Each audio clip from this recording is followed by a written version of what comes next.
world obsessed with fixing things. When someone feels broken, sad, or lost, the first instinct is to make it better, to cheer them up, offer advice, or move them past it. But what if healing doesn't come from being fixed? What if real comfort comes from being allowed to simply feel and be? This book is a raw, compassionate guide to grief and pain, not from the perspective of fixing it, but from allowing it.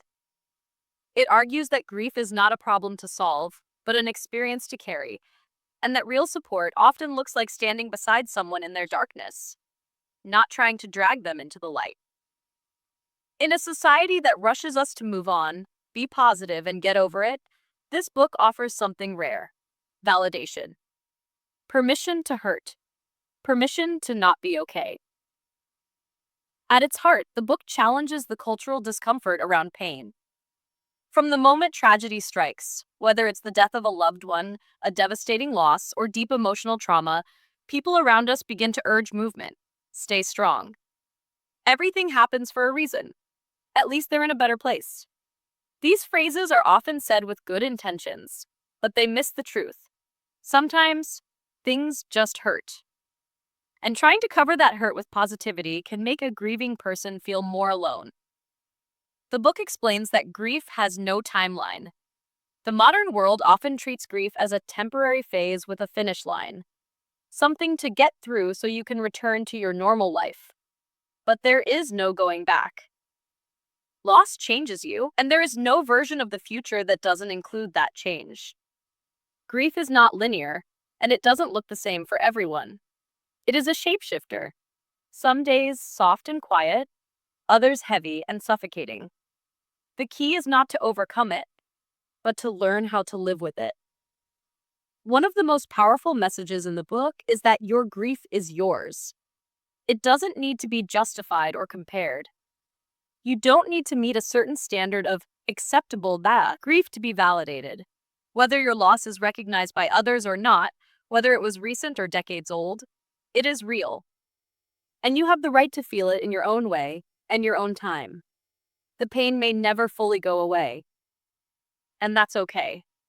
Love doesn't end, so why should grief? The book also speaks to the loneliness of loss. It points out that people often disappear just when you need them most. Not out of cruelty, but because they don't know what to say or how to handle the discomfort. As a grieving person, this isolation adds to the pain. The book gently encourages the reader not to blame themselves for others' silence or distance. It's not a reflection of your worth, nor of your pain being too much. It's a reflection of a culture that hasn't been taught how to support grief. So, what does real support look like?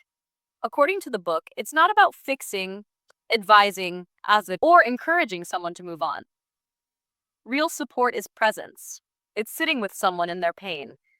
It's being okay with silence, with messiness, with not having the right words.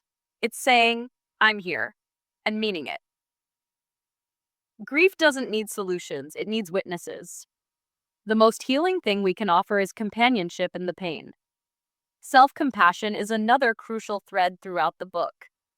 The author encourages readers to speak to themselves gently, to stop judging their process, to allow themselves the bad days, the numb days, the rage-filled days.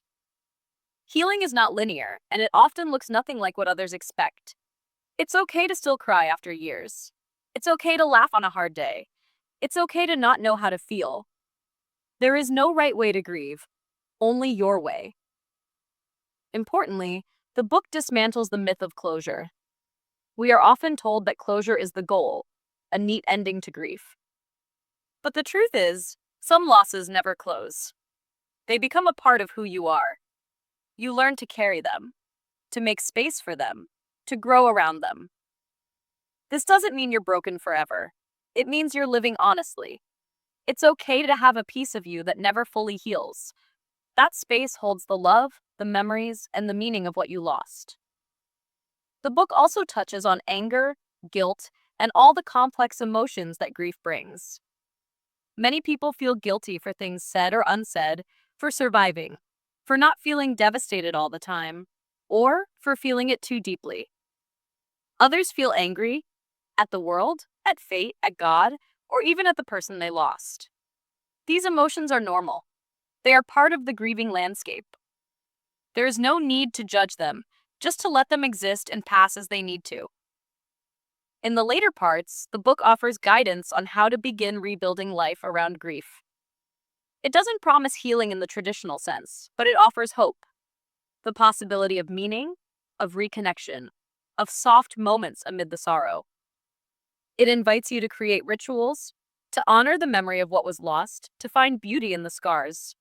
It reminds you that grief is a reflection of love. Deep pain means deep love, and that is nothing to be ashamed of.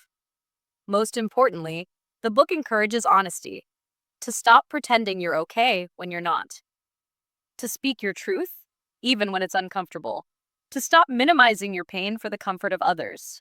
Your grief matters, your voice matters, and your story is valid, even when it's messy, painful, and incomplete. This is a book that doesn't sugarcoat grief. It doesn't offer shortcuts. It doesn't ask you to find silver linings or life lessons in your loss. Instead, it sits with you in the dark. It says, this hurts, and it's real, and you're not alone. And sometimes that's the most healing thing of all.